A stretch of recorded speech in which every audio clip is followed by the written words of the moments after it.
What if the people closest to you were the ones who betrayed you, not strangers, not enemies, but your own family? What if the moment you trusted them became the moment everything changed? This is not just a story. This comes from the Bible, from the book of Genesis, the story of Joseph, the son of Jacob, a young man with a future that looked nothing like the path God was about to take him on. Joseph was different from the beginning, not because he chose it, but because of how he was treated. His father, Jacob, loved him more than his other sons, and it showed. One day, Jacob gave him a special robe, a richly ornamented robe, full of color, a visible sign that Joseph was set apart. But where there is favoritism, there is often division. His brothers didn't see love. They saw injustice. They saw someone being lifted above them. And slowly, their feelings changed. Jealousy turned into resentment. Have you ever watched someone else be chosen while you felt overlooked? Joseph didn't fully understand what was growing around him. He simply lived his life. But then, God gave him dreams. Not ordinary dreams, but dreams that carried meaning. In one dream, Joseph and his brothers were gathering grain in a field, and suddenly their bundles bowed down to his. In another, the sun, the moon, and 11 stars bowed down to him. When he shared these dreams, his brothers didn't see God's plan. They saw pride. "Do you really think you will rule over us?" they said. And in that moment, their jealousy became hatred. Because now, Joseph didn't just have favor. He represented a future they refused to accept. What if the very thing God showed you is the thing that causes others to turn against you? One day, Jacob sent Joseph to check on his brothers. They were far away, tending the flocks. It seemed like a simple task, routine.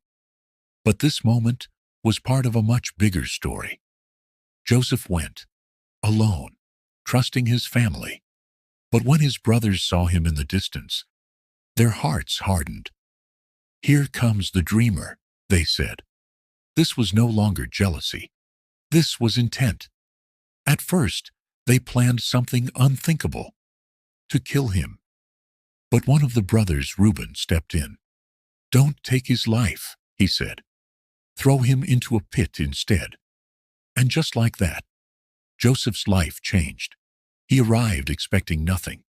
And instead, he was surrounded, grabbed, stripped of his robe, the symbol of his identity, and thrown into a pit, dark, empty, alone. No answers, no understanding, just silence. Have you ever been in a moment where everything changed, and you didn't know why? Joseph was there. Above him, his brothers sat and ate, as if nothing had happened, as if his pain didn't matter. Then, something unexpected happened. A caravan passed by, travelers on their way to Egypt, and another idea formed. "Why leave him here?" They all said. "Let's sell him." And just like that, Joseph wasn't just betrayed. He was sold, taken out of the pit, not to be rescued, but to be sent away, far from home, far from everything he knew. In a single moment, his life was redirected, not by his choices, but by the actions of others. His brothers took his robe, covered it in blood, and brought it back to their father. Joseph, they said, was gone. But they didn't understand something. God's plan was not over.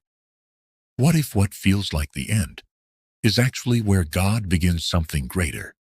Joseph was taken to Egypt, a land he didn't know, a place he didn't choose, different people, different language, different life. Nothing felt like home. And yet, God was still with him, even there, even in the place he never planned to be. Joseph had a choice. He could let the betrayal define him, let the pain control him, let the injustice break him, or he could trust God. And that choice would shape everything, because Joseph's story is not just about what happened to him. It's about how he responded. The Bible says, "The Lord was with Joseph, even in slavery, even in hardship, even in moments that didn't make sense." And step by step, God began to work. Not always in ways Joseph could see, not always in ways that felt fair, but always with purpose. Because sometimes God uses what hurt you to position you, to move you, to prepare you. Years later, Joseph would stand in a place no one expected, not in a pit, not as a slave, but in authority, in Egypt, second only to Pharaoh. And when he finally faced the brothers who betrayed him, he said something powerful. "You meant evil against me, but God meant it for good." In that moment, everything became clear. The pit had a purpose. The betrayal had a direction. The pain had meaning. So the question is, what do you do when people hurt you? When life feels unfair? When things don't go as planned? When you don't understand what God is doing? Do you give up, or do you keep trusting? Because sometimes the moment that feels like it's breaking you is actually the moment God is using to build you. And what you choose in that moment can change everything that comes next.